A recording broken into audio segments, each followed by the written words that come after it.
Assalamualaikum warahmatullahi wabarakatuh.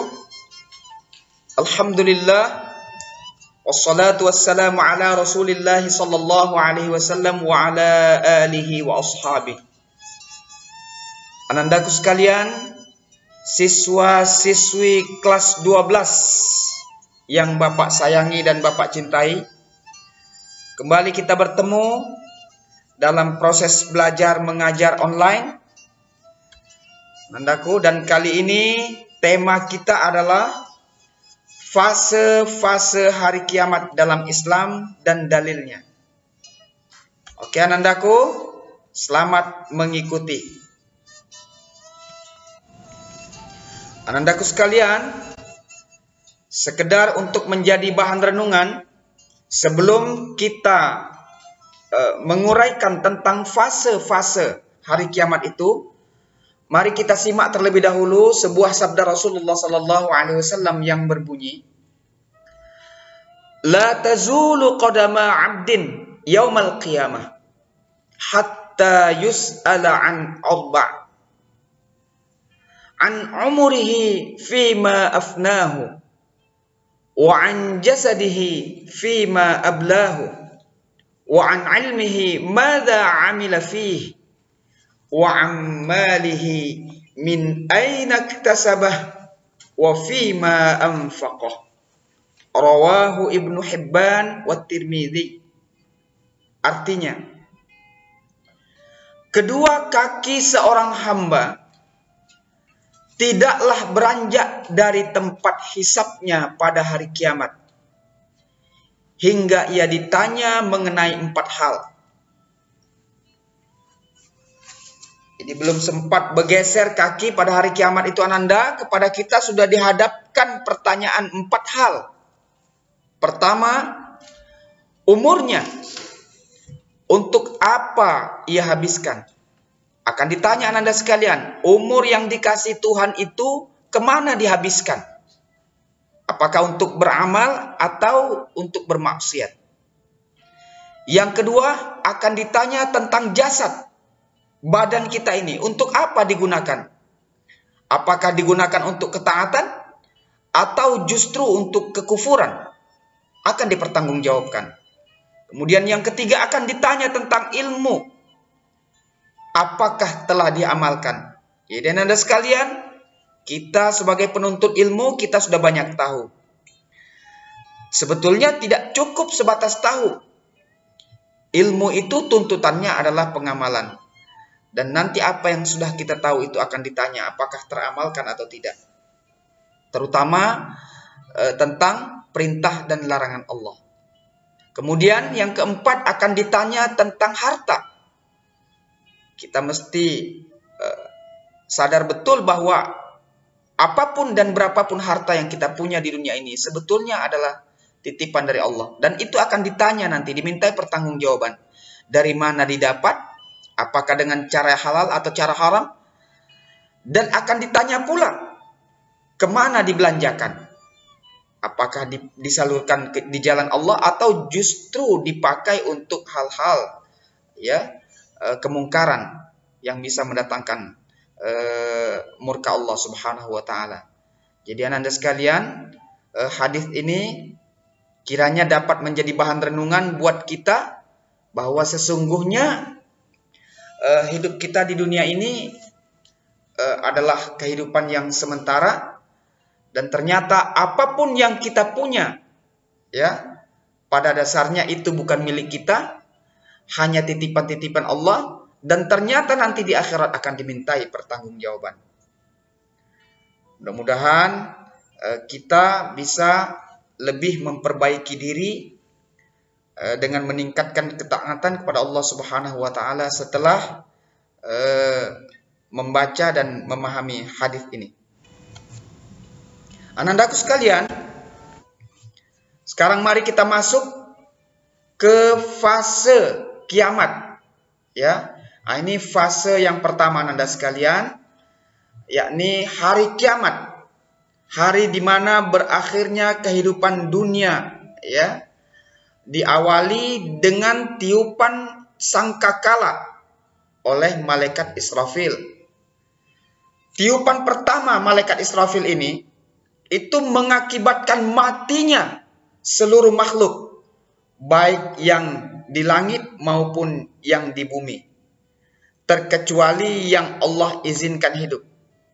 Anda sekalian, dasarnya adalah firman Allah surah An-Naml ayat 87 yang akan Bapak bacakan berikut ini. A'udzubillahi minasyaitonirrajim.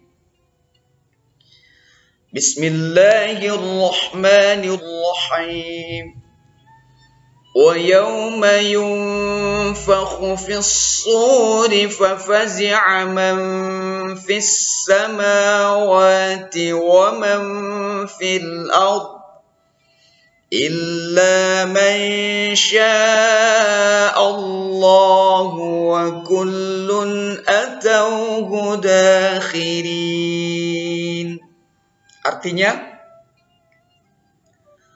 dan ingatlah hari ketika ditiup sangkakala, maka terkejutlah. Ada juga yang memaknai maka matilah segala yang ada di langit dan segala yang ada di bumi, kecuali siapa yang dikehendaki oleh Allah. Maksudnya, kalaupun ada yang hidup, itu adalah yang dikehendaki oleh Allah. Dan hanya Allah yang tahu. Dan mereka semua datang menghadap Allah dengan merendahkan diri. Anda sekalian, inilah fase pertama hari kiamat itu, di mana Allah matikan semua makhluk, baik yang ada di langit maupun yang ada di bumi. Anandaku sekalian, setelah makhluk termasuk manusia Allah matikan, maka masuk ke fase berikutnya yang disebut dengan Yaumul Ba'ats atau hari kebangkitan. Di mana hari kebangkitan itu diawali dengan tiupan sangkakala dari malaikat Israfil yang kedua. Dan serta-merta manusia, ya, ketika itu Allah bangkitkan semua dari kuburnya. Dan sesuatu yang unik atau apa ya, luar biasa, bukan unik ya, bahwa ketika itu manusia dibangkitkan dalam keadaan yang disesuaikan dengan amalnya masing-masing. Jadi bagi mereka yang semasa hidupnya di dunia menjalankan ketaatan kepada Allah Subhanahu wa taala, menjalankan perintahnya dan menjauhi larangannya, maka ketika itu dia dibangkitkan oleh Allah dalam keadaan wajah yang berseri-seri. Ya, dalam keadaan yang sukacita, Anda sekalian. Sebaliknya, bagi mereka dulu ketika di dunia semasa hidupnya banyak bermaksiat kepada Allah Subhanahu wa taala, itu Allah bangkitkan dalam kondisi wajah yang hitam kelam. Ya. Bahkan ada yang Allah bangkitkan dalam keadaan buta, padahal dulu ketika hidup di dunia dia bukan orang buta. Itu dijelaskan dalam Al-Quran. Dan salah satu dalil yang menjelaskan tentang hari kebangkitan ini adalah firman Allah di dalam surah Yasin ayat 51 yang berbunyi, A'udzubillahi minasyaitonirrajim, wa nufikha fis-sur fa idza hum minal ajdathi ila rabbihim yansilun. Yang artinya, dan ditiuplah sangkakala, maka tiba-tiba mereka yang dimaksud di sini salah satunya adalah manusia yang telah mati, keluar dengan segera dari kuburnya masing-masing menuju kepada Tuhan mereka. Ya, maksudnya menuju kepada Tuhan mereka ini kepada Allah untuk dimintai pertanggungjawaban. Jadi ananda sekalian, ini adalah merupakan firman Allah, dan kita wajib beriman dan percaya akan firman Allah ini, bahwa suatu ketika nanti manusia benar-benar akan dibangkitkan kembali sesudah ia dimatikan, ya. Jadi bangkit semua dari kuburnya. Anandaku sekalian, setelah dibangkitkan dari kubur, maka fase selanjutnya adalah manusia dikumpulkan di Yaumul Mahsyar, hari ketika manusia ya dihimpun, ya, tidak ada yang tersisa sejak dari Nabi Adam sampai akhir zaman, dikumpulkan di suatu tempat yang namanya padang mahsyar. Pada hari berkumpul itu, seluruh manusia akan diadili dengan seadil-adilnya oleh Allah Subhanahu wa taala. Jadi tidak ada lagi tipu-tipu ketika itu, ananda sekalian. Tidak ada istilah sogok menyogok, suap menyuap. Tidak laku. Dasarnya adalah sebuah hadits, ya. Rasulullah sallallahu alaihi wasallam Bapak bacakan, yuhsyarun nas yaumal qiyamah ala ardin bayda'a afra'a ka qursatin naqiyyi laisa fiha alamun li ahadin. Artinya, akan dibangkitkan atau akan dikumpulkan semua manusia di atas bumi yang putih, seperti kapas yang jernih. Tidak ada tanda atau identitas bagi seseorang. Jadi maksudnya ananda sekalian, pada hari Yaumil Mahsyar itu manusia dikumpulkan, itu sama ananda sekalian. Tidak ada lagi beda antara si kaya dengan si miskin. Atau antara orang yang berpangkat dengan rakyat jelata. Ketika itu, harta dan pangkat tidak lagi menjadi ukuran kemuliaan. Apa yang menjadi ukuran kemuliaan ketika itu? Sebagaimana yang Allah jelaskan dalam Al-Quran bahwa inna akramakum indallahi atqakum. Ya, sesungguhnya yang paling mulia di antara kamu, kata Allah, di antara kamu manusia adalah yang paling takwa kepada Allah Subhanahu wa taala. Jadi hanya ketakwaan saja ananda sekalian yang menjadi ukuran kemuliaan ketika itu. Jadi salah besar ananda sekalian orang yang melanglang buana di muka bumi ini, kemudian menjadikan harta dan pangkat sebagai ukuran kemuliaan. Dia membanggakan diri karena pangkatnya. Coba lihat orang-orang yang berpangkat tinggi. Akhirnya kemana? Masuk kubur. Mati. Tinggal pangkatnya. Bahkan sebelum masuk kubur pun ada yang sudah ditinggali pangkatnya. Pensiun. Ya. Sekayo-kayo orang mati, hartanya tinggal, tidak dibawa mati. Ya. Setinggi-tinggi pangkat orang, coba lihat Pak Harto almarhum, presiden kita, Pak Habibie almarhum, pangkatnya tidak dibawa.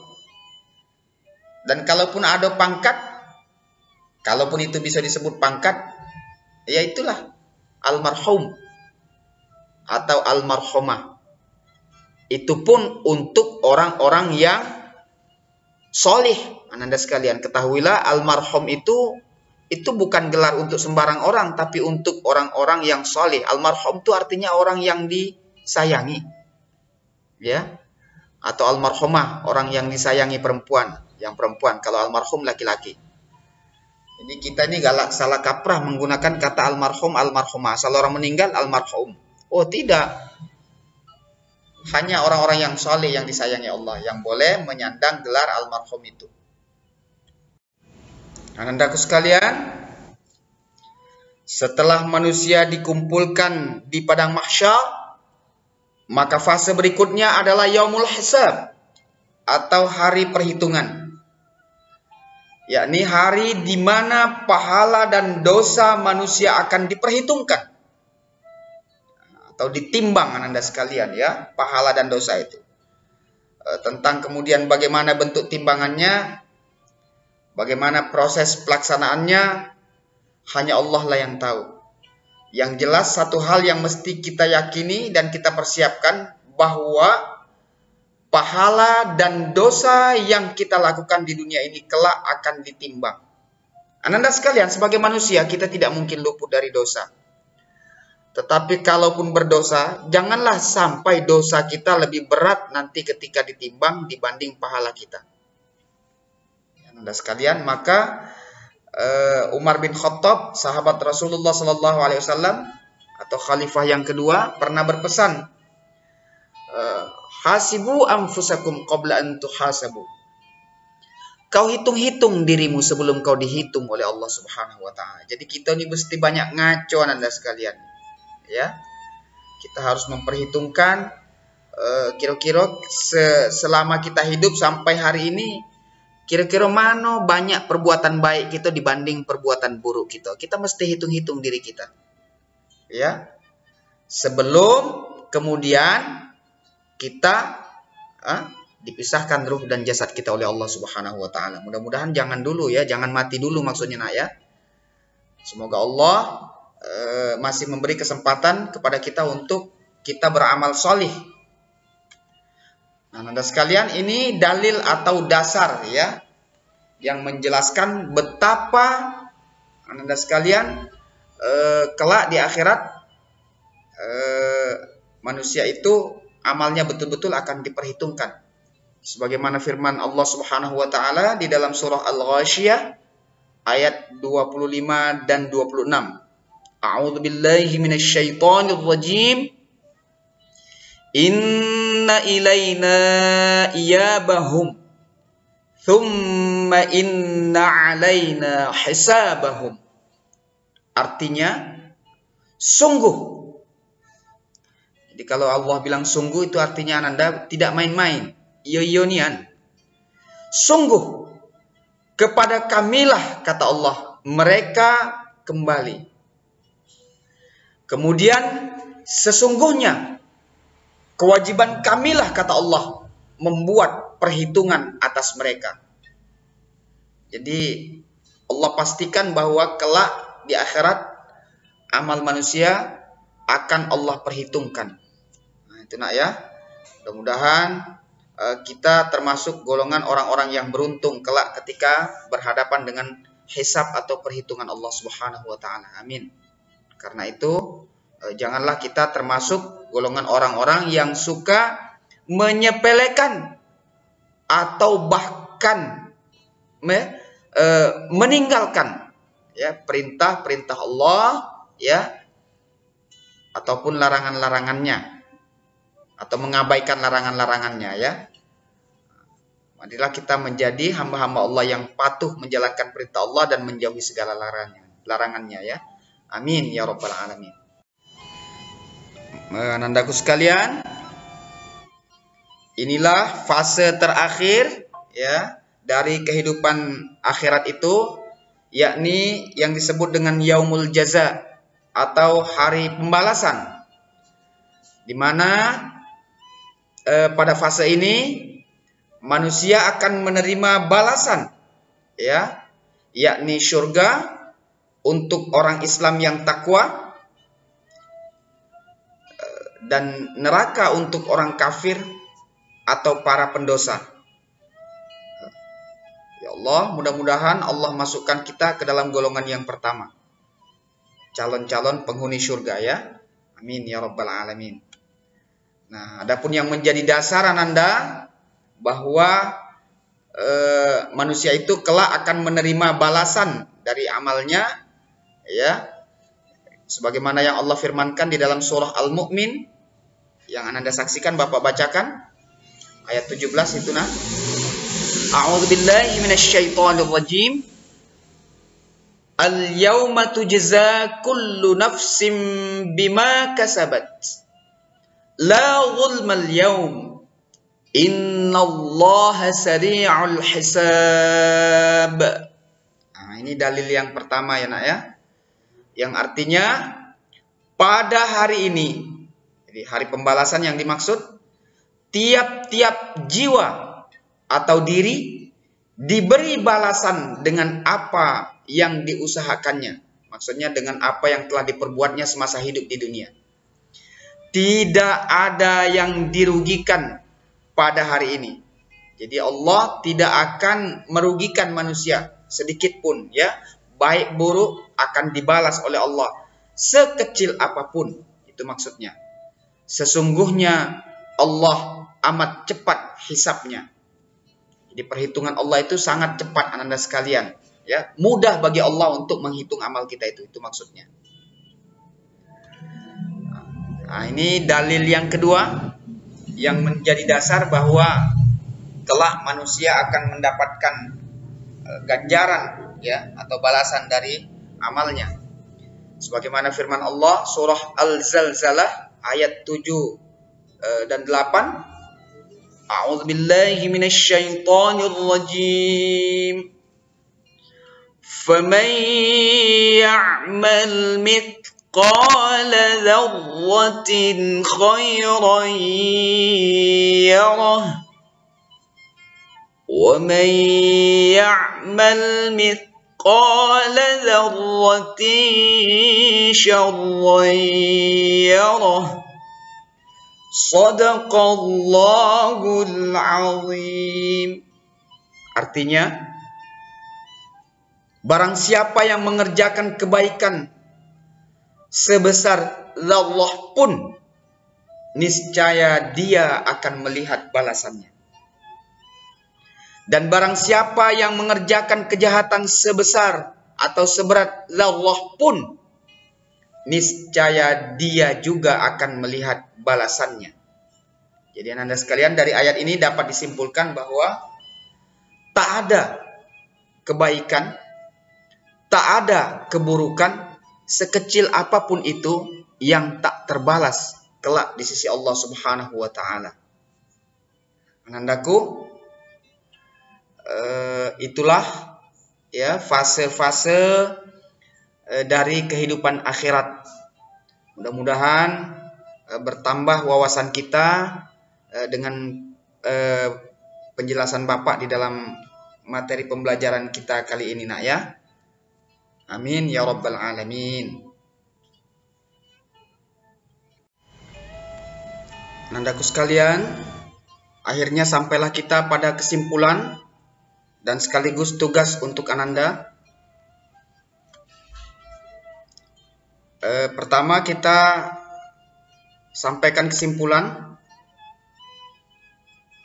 Orang yang tak mampu merubah dirinya menjadi orang yang taat kepada Allah, ya, menjalankan perintahnya dan menjauhi larangannya, setelah mengikuti materi ini, dapat diduga bahwa insya Allah akan menjadi calon penghuni neraka. Na'udzubillah min dzalik.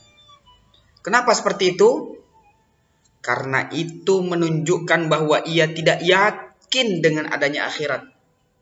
Dan itu artinya dia tidak beriman atau kafir. Bukankah orang kafir atau tidak beriman itu tempatnya di neraka? Nah, itu kesimpulan Anda sekalian. Jadi, tidak ketik guno kita belajar ini kalau akhirnya orang yang tadinya tidak sholat, tetap tidak sholat. Tidak berubah dia. Bahkan tambah parah ya. Nah, kita tidak ingin yang seperti itu. Na'udzubillah min dzalik. Kemudian ini tugas nak. Kali ini tugasnya adalah Bapak inginkan Ananda tuliskan di atas kertas rangkuman materi kita ini. Atau materi tentang fase-fase hari kiamat ini. Kalau sudah selesai ditulis di atas kertas, ya, foto. Kemudian kirimkan fotonya itu ke Bapak melalui classroom kita, ya, seperti biasa. Oke, cukup jelas ya nak ya. Demikian pembelajaran kita kali ini. Mudah-mudahan Allah senantiasa membuka pikiran dan hati kita untuk menjalankan ketaatan ya kepada Allah Subhanahu wa taala, menjalankan segala perintahnya dan menjauhi larangannya. Amin ya rabbal alamin. Akhirnya mohon maaf jika ada kehilafan, ya, dan Bapak tutup dengan assalamualaikum warahmatullahi wabarakatuh.